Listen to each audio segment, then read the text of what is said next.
نحمده ونصلي ونسلم على رسول الکریم اما بعد۔ میرے علاقہ کے تمام معزز محترم مکرم سامعین اور باپردہ سننے والی مائیں بہنیں، آج ہماری یہ پریس کانفرنس ہو رہی ہے جو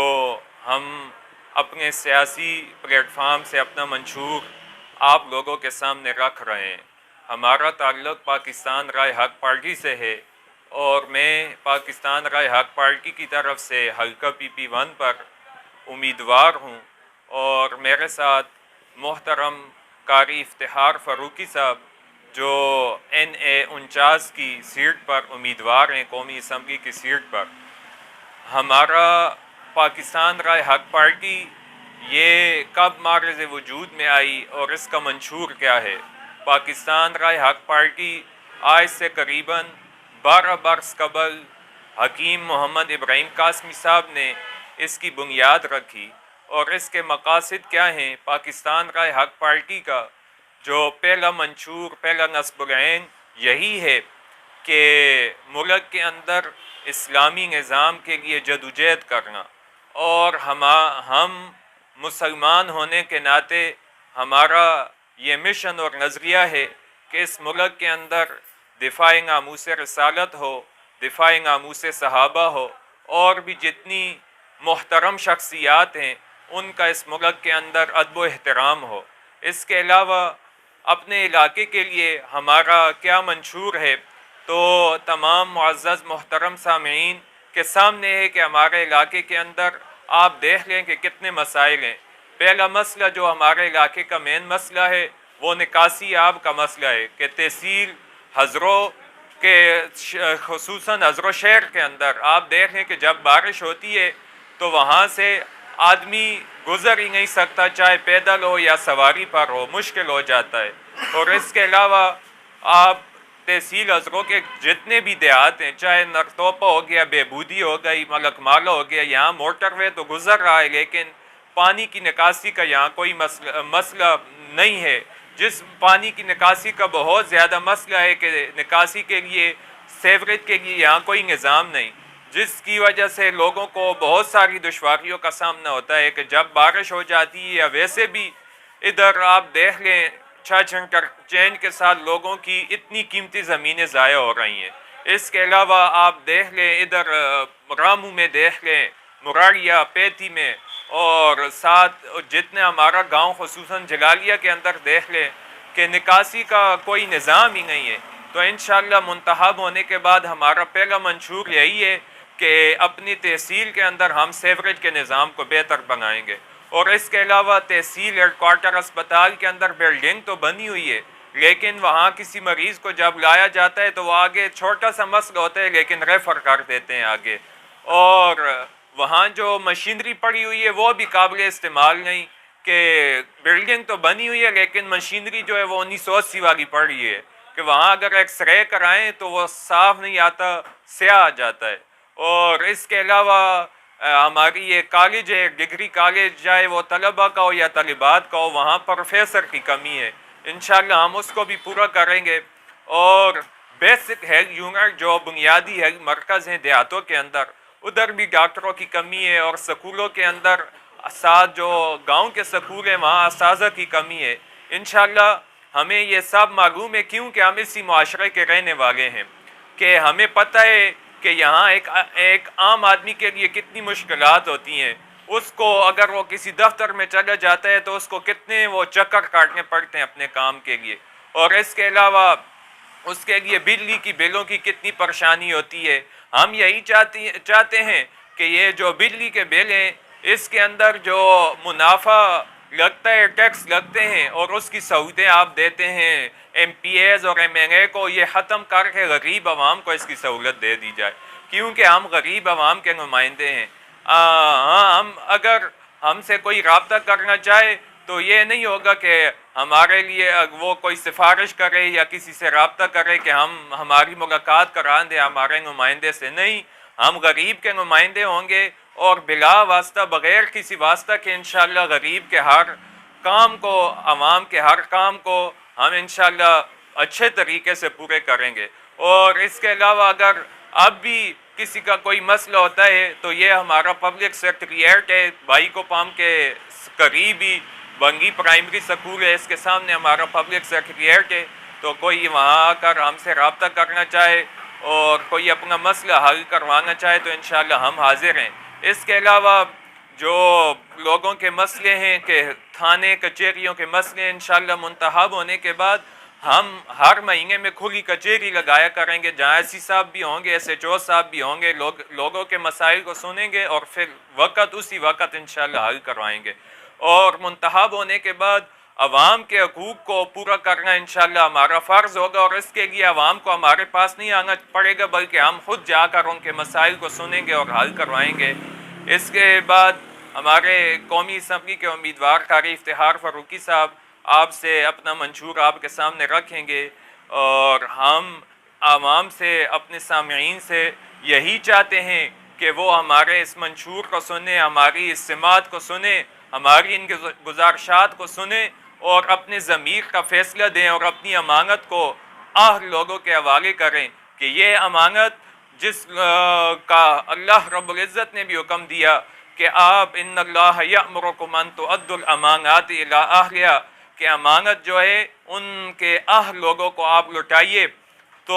آپ دیکھ لیں، اپنے ضمیر کا فیصلہ کریں کہ آپ کے ووٹ کا کون صحیح حقدار ہے، کیونکہ اگر آپ نے کسی اچھے آدمی کو ووٹ دی اور وہ اچھا کام کرے گا تو اس میں آپ کا بھی حصہ ہوگا، اور اگر کوئی برا کام کرے گا تو اس برے کام میں بھی پھر آپ کا حصہ ہوگا۔ انہی باتوں کے ساتھ میں اپنی بات کو ختم کرتا ہوں۔ اس کے بعد قاری افتخار فاروقی صاحب جو قومی اسمبلی کے امیدوار ہیں وہ آپ کے سامنے اپنا منشور کرتے ہیں۔ ہمارا ایک سوال ہے آپ سے کہ یہ جو آپ نے آفس کھولا ہے، پہلے تو اس کے بارے میں بتائیں کہ یہاں پر آپ کس ٹائم سے کس ٹائم تک بیٹھیں گے، اور دوسری چیز یہ ہے کہ جو آپ کی پارٹی ہے وہ صرف سیاسی پارٹی ہے یا مذہبی پارٹی؟ یہ جو ہماری پہلا آپ کا جو سوال ہے اس کا جواب کہ ہم ادھر صبح تقریباً 9 بجے سے لے کر رات 9 بجے تک 8 بجے تک ہمارا دفتر یہی کھلا رہے گا، یہ نہیں کہ صرف الیکشن کے دنوں تک۔ انشاءاللہ آئندہ ہمارا کام جو شروع ہوگا انشاءاللہ الیکشن کے بعد شروع ہوگا کہ ہم لوگوں کے ساتھ اسی طرح آئندہ 5 سال بھی روابط رکھیں گے اور ان کے جو مسائل ہوں گے وہ حل کریں گے۔ اور دوسرا سوال کہ ہماری جو پاکستان کا حق پارٹی ہے یہ ایک سیاسی مذہبی جماعت ہے، لیکن اس بنیاد پر کہ مسلمان ہونے کے ناطے ہمارا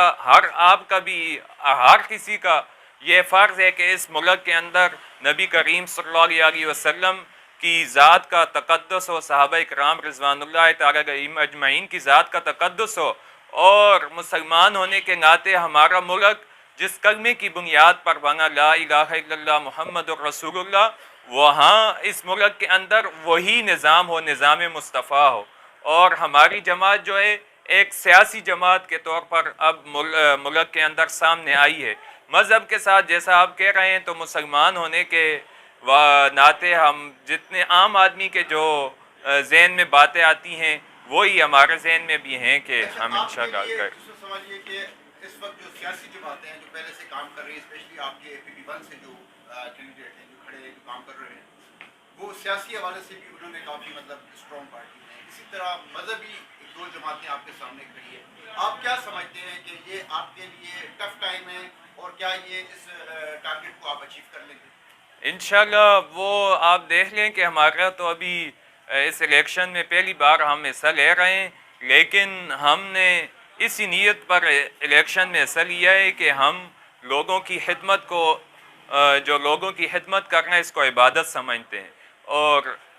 اس کے لیے ہم الیکشن میں آئے ہیں۔ ہاں مشکل ضرور ہوگا، لیکن عوام اور لوگ اگر ہم پر اعتماد کریں تو انشاءاللہ اگلی بار یہ نہیں ہوگا کہ ہم ان کو کہیں گے کہ آپ ووٹ ہمیں دیں، بلکہ وہ خود ہم کو ووٹ دیں گے، اور انشاءاللہ منتخب ہونے کے بعد ہم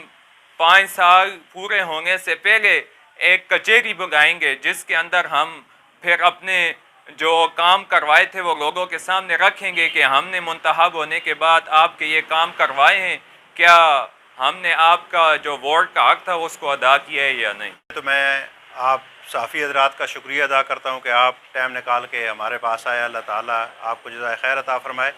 پاکستان رائے حق پارٹی کے منشور میں سب سے پہلی بات تو یہی ہے کہ ہم پاکستان کے آئین کے اندر رہ کر اسلامی نظام کے لیے جدوجہد کریں گے، اور اس کے ساتھ ہم یہ چاہتے ہیں کہ پاکستان کے اندر فرقہ واریت کو ختم کریں اور جتنی اقلیتیں ہیں ان کو اپنے ہم حقوق دلوا سکیں، بے روزگاری کو ختم کریں، اور اسی طرح کسانوں کے حقوق، ہر شعبہ زندگی کے جو لوگ ہیں ہم چاہتے ہیں کہ ان کے حقوق ان تک پہنچا سکیں۔ سر جی یہ بتائیے گا کہ آپ جو فرسٹ ٹائم پہ کنٹیسٹ کر رہے ہیں، خاص کر NA 59 کو، تو کیا سمجھ رہے ہیں کہ 75-76 سالوں سے یہ ہمارے یہاں ڈسٹرکٹ اٹک میں آپ لے لیں، بلکہ پورے پاکستان میں دیکھ لیں کہ معروضی سیاست کا خاتمہ آپ اس کو ٹف ٹائم یعنی کہ ختم کر سکتے ہیں؟ جی بالکل، ہمیں یقین ہے جس طرح ہم میدان میں اترے ہیں اور عوام سے جو ہم نے رابطہ شروع کیا ہے، تو میں سمجھتا ہوں کہ جتنے بھی سابقہ جگیردار حضرات سیاست میں آئے ہوئے ہیں ان کو ہم انشاءاللہ ہم ٹف ٹائم دیں گے، اور آپ یہ دیکھ سکتے ہیں کہ جتنے بھی سیاسی لوگ ہیں وہ ہمارے دوستوں کے ساتھ ہمارے ساتھ رابطے میں ہیں، اور وہ رابطہ کس لیے ہے کہ انہیں پتہ ہے کہ یہ ہمیں ٹف ٹائم دے رہے ہیں۔ سر یہ جو موجودہ حالات ہے جمہوریت کے حوالے سے میں بات کروں گا کہ جمہوری عمل ٹھیک ہو رہا ہے، کیا جو ایک پارٹی کے ساتھ ہوا ہے کیا ایسا ہونا چاہیے، اور اس جمہوریت میں اس صورتحال میں کیا جو آمدہ الیکشن ہے اس پہ آپ بلیو کرتے ہیں؟ سر جو آپ نے موجودہ حالات کے اوپر بات کی ہے تو میں سمجھتا ہوں کہ جو موجودہ حالات میں ہو رہا ہے یہ بالکل نہیں ہونا چاہیے، اور اس کو جمہوریت نہیں کہتے۔ سر آمدہ الیکشن کے حوالے سے آپ کتنا بلیو کرتے ہیں؟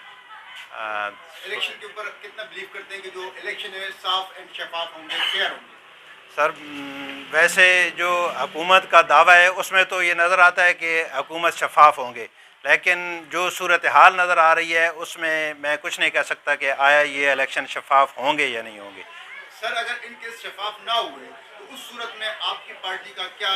رائے عمل ہے؟ اس میں تو یہ بات سامنے آپ رکھیں نا کہ الیکشن ہوں گے، تو اس میں کون ہمیں بتائے گا کہ یہ الیکشن شفاف ہوئی ہیں یا نہیں ہوئی ہے؟ یا تو کوئی رزلٹ نکالنے والا بندہ سامنے آ جائے، وہ خود تسلیم کر لے کہ یہ الیکشن شفاف نہیں ہوئی ہے، اگر شفاف نہیں ہو تو اس کے بعد ہم سوچیں گے کہ ہم نے اس کے اوپر کیا کرنا ہے۔ سر فاروقی صاحب ایک سوال ہو رہا ہے کہ آپ کی جو پارٹی ہے، آپ ماشاءاللہ ایک بہت بڑی سیٹ پہ اس وقت کنٹیسٹ کر رہے ہیں، تو آپ کیا نیا فیوچر، کیا نئی چیز پاکستان رائے حق پارٹی ہمارے اس حلقے کو دینے جا رہی ہے؟ سر اس سے پہلے معاویہ علی صاحب نے آپ کو بتا دیا ہے کہ علاقے کے جو مسائل ہیں، مثال کے طور پہ تحصیل حضروں میں سمجھتا ہوں جو میرا بھی سروے ہے کہ سب سے زیادہ جو مسئلہ ہے وہ نکاسی کا مسئلہ ہے، تو ہم اس میں پوری کوشش کریں گے کہ ہم تحصیل حضروں کے جو بنیادی مسائل ہیں ہم ان کو حل کریں۔ سر ایک پارٹی نے ہیلتھ کارڈ جیسی چیز شروع کی تھی، کیا آپ کی پارٹی بھی کوئی اس طرح کی چیز لے کے آئے گی اسپیشلی ہیلتھ کے حوالے سے؟ ہم انشاءاللہ اس کو مزید امپروو کریں گے، ہیلتھ کے حوالے سے بھی اور دیگر بھی جو شعبے ہیں انشاءاللہ آپ دیکھیں گے کہ ہم اس سے اوپر آگے جائیں گے۔ آج آپ نے ایک آفس کا افتتاح کیا، یہ بتائیں کہ اب آپ کی جو سیاسی جو آپ کا سلسلہ شروع ہوگا آج سے، آپ کہاں پر جلسے جلوس کرنے جا رہے ہیں اور اس کا کیا رائے ہے؟ یہ جو جہاں تک جلسے جلوس کی بات ہے تو ہم انشاءاللہ پورے حضروں کے اندر کوئی ایسا علاقہ نہیں چھوڑیں گے کہ جہاں ہم اپنا جلسہ نہ کریں، پورے حضروں کے اندر کریں گے۔ باقی رہا مسئلہ کہ ہم نے دفتر کا افتتاح کیا ہے، بعض جماعتیں آپ کو ایسی بھی نظر آئیں گی مذہبی سیاسی حوالے سے بھی کہ وہ الیکشن کے دنوں تو آپ کو نظر آئیں گی، لیکن الیکشن کے بعد اگلے 5 سال ان کو ڈھونڈنا پڑتا ہے، اور پھر جب الیکشن آتے ہیں تو وہ میدان میں آ جاتے ہیں۔ میں اپنے ضلع اٹک کے اندر جتنے امیدوار ہیں ان سب امیدواروں کو بھی بریفنگ دی ہے، اور ان سب امیدواروں نے تہیہ کیا ہے کہ ہم انشاءاللہ آل ٹائم میدان میں رہیں گے اور عوام کی خدمت کریں گے، الیکشن میں رزلٹ چاہے جو بھی آئے، اور ہم یہ ذہن رکھتے ہیں کہ اگر کوئی بندہ ہمارے پاس کام کے لیے آ جاتا ہے تو ہم انشاءاللہ اس کے ساتھ چل کے جائیں گے۔ کام کرنا وہ اللہ کی ذات نے ہے، اور اگر ایک بندہ محنت کوشش کرتا ہے تو یقینا اللہ تعالیٰ اسے اس کا پھل بھی دیتا ہے۔ فاروقی صاحب یہ بتائے گا کہ NA 49 سے آپ کنٹیسٹ کر رہے ہیں، کتنی کامیابیاں ابھی تک آپ کو ملی ہیں؟ سر میں سمجھتا ہوں کہ عوام نے ہمیں بہت زیادہ عزت بخشی ہے، اور انشاءاللہ ہم باعزت ووٹ جو ہے نا 49 حلقے سے لیں گے۔ 8 فروری سے پہلے آپ کیا سمجھتے ہیں کتنے شمولیتی پروگرام آپ کے مزید ہو جائیں گے؟ میں تو سمجھتا ہوں کہ ہم روزانہ کی بنیادوں پہ جو ہے وہ درجنوں شمولیت کے پروگرام جو ہے نا کر رہے ہیں، تو اس سے آپ اندازہ لگا لیں جتنے دن باقی ہیں کتنے پروگرام ہم مزید کر سکتے ہیں۔ کوئی آخری پیغام اپنے علاقے کے عوام کے لیے؟ میں اپنی عوام کو، اپنے بھائیوں کو، بہنوں کو یہی کہنا چاہتا ہوں کہ اس سے پہلے آپ یعنی جب سے پاکستان بنا ہے اس میں بہت بڑی عمر کے لوگ بھی موجود ہوں گے کہ آپ نے مختلف سیاسی جماعتوں کو آزمایا ہے، مختلف سیاسی جماعتوں کو ووٹ دیے ہیں، اور آپ نے یہ دیکھا ہوگا کہ ایسے امیدوار بھی میدان میں ہوں گے کہ جن کا بہت سارے لوگوں نے چہرہ بھی نہیں دیکھا ہوگا آج تک، ان کے آگے سپورٹر یا آپ ان کو آپ کچھ بھی کہہ سکتے ہیں، وہی صرف آتے ہیں کہ جی ہم نے فلاں بندے کو ووٹ دینا ہے۔ تو آپ کوشش کریں کہ ایسے حضرات کو ووٹ دیں کہ جو کم از کم جن کے ساتھ آپ کا ملنا آسان ہو، جن کے ساتھ آپ آسانی سے رابطہ کر سکتے ہوں۔ سر جی آپ نے انتخابی اپنا نشان واضح نہیں کیا، تھوڑا سا وہ بھی پلیز بتائیے گا۔ ہمارا انتخابی نشان استری ہے، تو استری میں سمجھتا ہوں کہ ہر گھر کی ضرورت ہے۔ آپ کسی بچے کو دیکھ لیں، بوڑھے کو دیکھ لیں، بغیر استری کے آج کل کوئی بندہ بھی نہیں ہے۔ لوگوں کو اس طریقہ